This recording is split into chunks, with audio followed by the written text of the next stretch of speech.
so young. You were a rookie when you guys were in the Super Bowl. How did that experience shape what's happened since? And yeah, and especially as a leader and what you can pass on to the younger guys now. Yeah, I mean, I look back at that moment and I can truly say that I really was in the moment and I took it really seriously, even though I was young. But when you're young and naive, you think you're like when you go so early in your career, it's like, man, this is just what it's like. You go to the Super Bowl every year, you have a chance to compete, and that's not what the case is. So we've been so close, and now we finally have another opportunity. And you got to make the most of it because you never know if you're gonna have another opportunity. You really got to sell out for 3 hours and give it your best. Well, the defensive standard here has been so high, and so with that in mind, I pose the question: how would you assess like the collective defensive performance in the first two playoff games? Yeah, not good enough. Not good enough at all. And you mentioned it. The standard has been what it has been for as long as I've been here. And we've relied heavily on winning games on defense, holding teams to minimal points, suffocating teams, dictating how the game's going to go based off of how we go, and that hasn't been the case the last two games, and that's for a bunch of different reasons, but we have an opportunity to right that. They're probably looking at the tape, they're thinking they have a great opportunity ahead, and as they should look at that tape, and they should think that.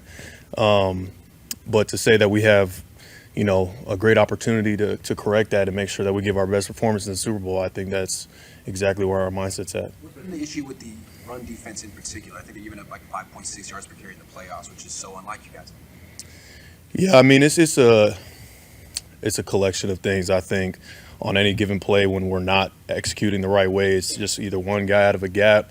It's not giving great effort as a whole, as a group, like we have been in the past.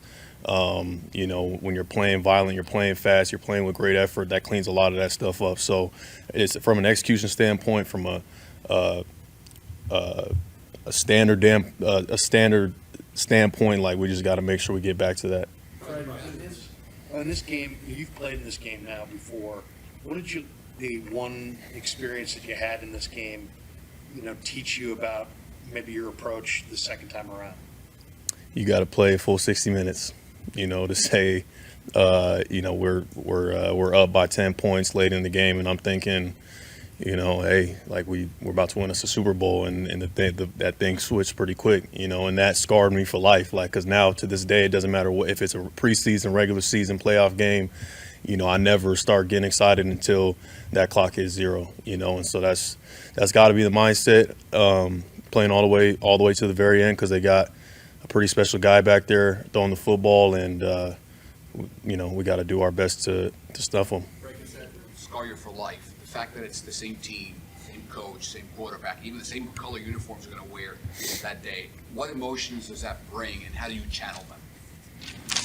Yeah, I mean, I'm sure that's going to get built up all week. The rematch and that sort of thing. I think at the end of the day, there is two completely different teams because there's a lot of different faces on each side of the ball. I think we just got to treat this as it is. This is a different offense than what it was back then when we played them. It does have a lot of similar players there, obviously in crucial positions, but we just got to make sure we prepare the right way and we're ready to go on Sunday.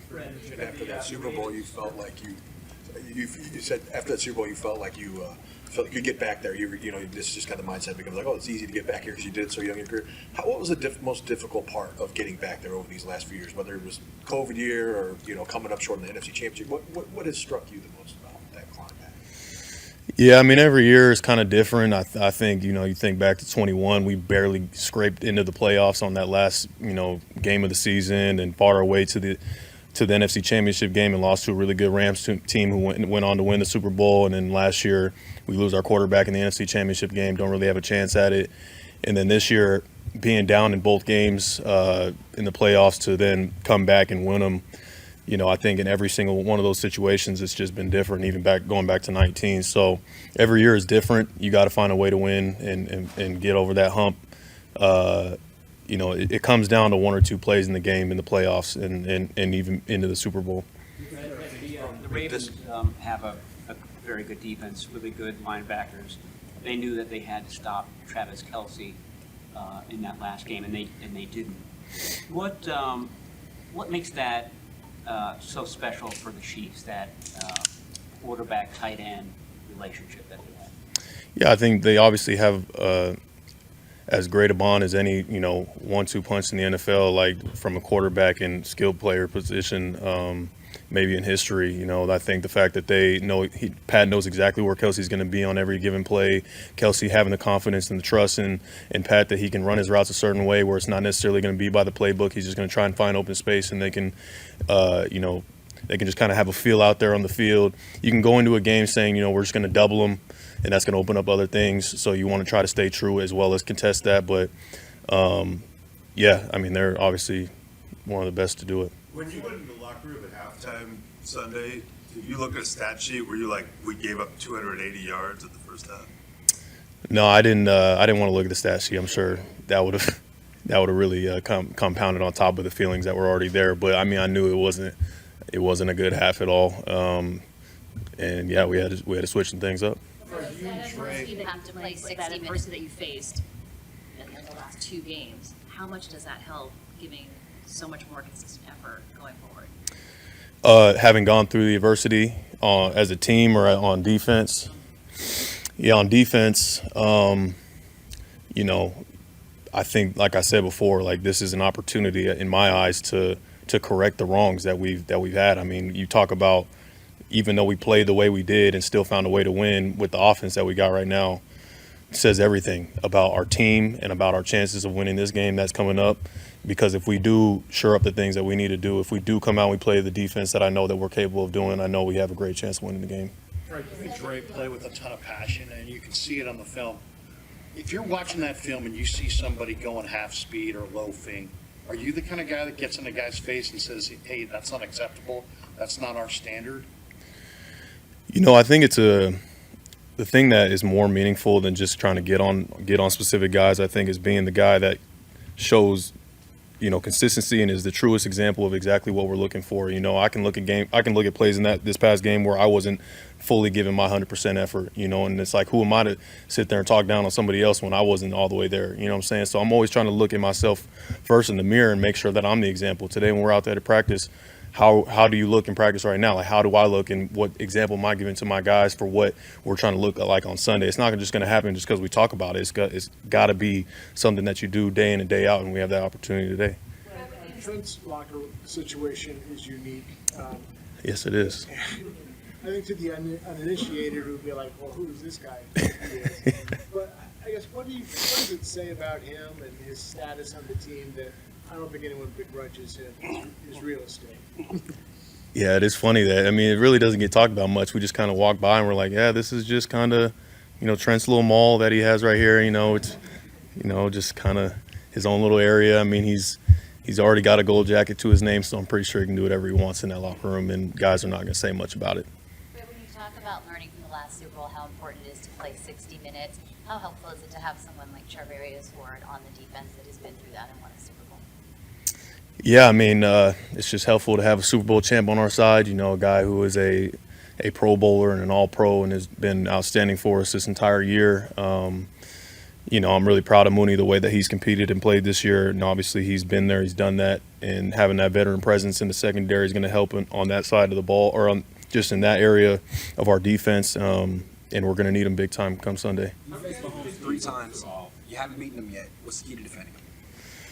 Yeah, I think that's something that we got to continue to try to search for and find out through the tape leading up to Sunday. And, I think he's obviously one of the greatest to ever do it, and he's going to have his plays in the game. We got to make sure we limit him to making it the least amount of those as possible during the game. But have you seen Steve Wilkes grow as a defensive coordinator in your year together?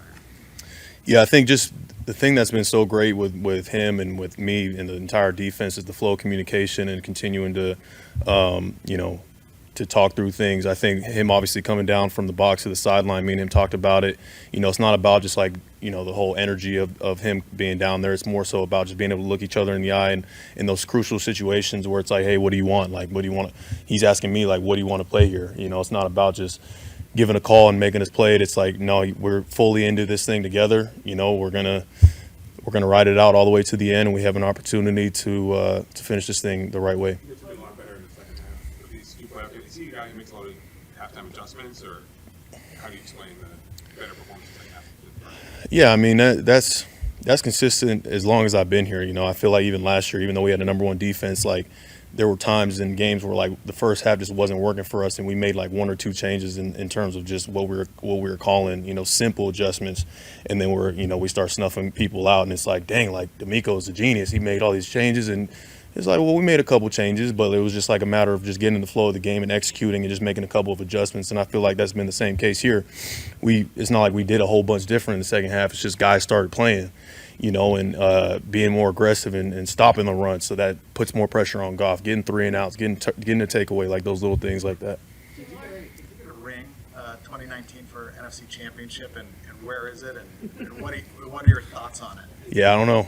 I don't know where that ring is, but I remember we got one. I was like, oh, this is cute. Yeah. Yeah.